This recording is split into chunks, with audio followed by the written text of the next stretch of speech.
Hi, I'm Pastor Kurt, and this is your 5-minute Bible study. Today, we're going to be looking at Luke chapter 7, verses 18 through 35. Now, this is the story about John the Baptist sending some of his disciples to talk to Jesus. Now, why does he do this? Well, first of all, John is in prison. John has been arrested for speaking out against Herod and his marriage, and Herod got all upset because John said that Herod shouldn't have married his brother-in-law's wife, all this kind of stuff. Anyway, John's in prison, and he's been hearing about what Jesus has been doing. Now, a couple of videos ago, I talked about John baptizing people and calling people to repent, and then he had these expectations of what Jesus was going to do. Right? That he would clear his threshing floor and gather the wheat into his granary, and the chaff he would burn with unquenchable fire. All of this kind of imagery. Well, John saw the one coming after him to do these things, but he didn't know that it was Jesus. He thought it was, but he wasn't quite sure. Well, now that he's in prison, he's really not quite sure, because Jesus hasn't been doing any of that. In other words, John is basically saying, I was telling everybody that you're the Messiah, but you're not doing what I thought you were going to do. Are you the Messiah, or are we supposed to wait for somebody else? This ties back into John's expectations of Jesus. Think about your expectations of Jesus. We all have them. We all expect that Jesus will act in certain ways in our lives. But sometimes he doesn't do that. Sometimes he doesn't act the way we want him to. This is John's problem here. He's like, did I bet on the wrong horse here? He's not doing what I thought he should do. So, should I stay focused on him, or should I go look for somebody else? Sometimes today, people go look for somebody else or something else. Since Jesus doesn't do what they want him to do, then they're like, oh, forget Jesus. I'm going to go find something else to give me meaning and purpose in my life. So John sends these disciples of his to Jesus to flat out ask, are you the one we're waiting for, or is there somebody else we should be looking out for? Jesus replies by saying, go tell John what you hear and see.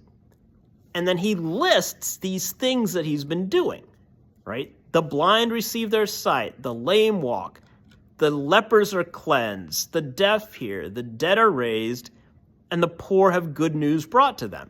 This is the kind of stuff that Jesus does. And so the messengers then take that back to John.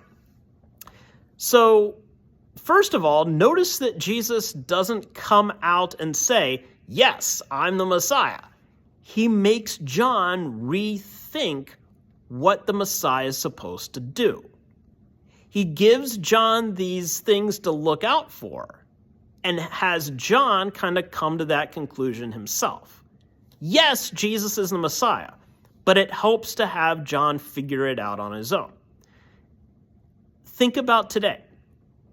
You can give somebody the answer to a problem they're working on, but it will make more sense to them if you kind of help them along and then they figure it out for themselves. Whether it's helping your kid with their homework, or helping somebody with a project, or just helping somebody with some problem that they have in life, you could say, oh, I think you should do this. But if you give them some clues and then they come to the conclusion, then it will mean more to them, right? This is kind of what Jesus does here with John. He tells John's disciples, go tell John all of these things that are happening, all of which are basically about, I'm bringing new life to people. That's what the Messiah does. Then, after John's disciples leave, Jesus then turns to the crowd that was around him and praises John.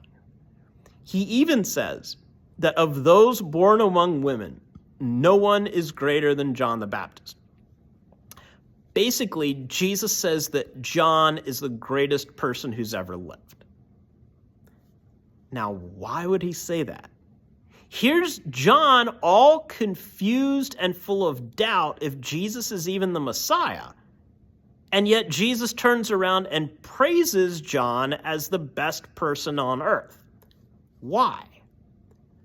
Because John was pointing people to Jesus.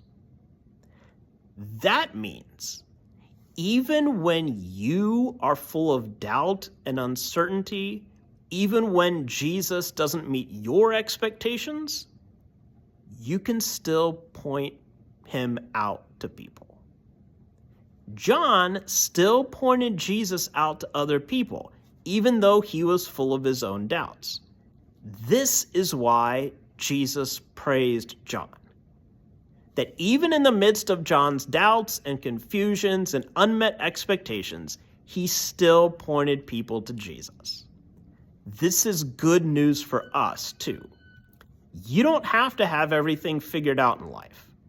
You can still be full of doubts and questions and still point people to Jesus.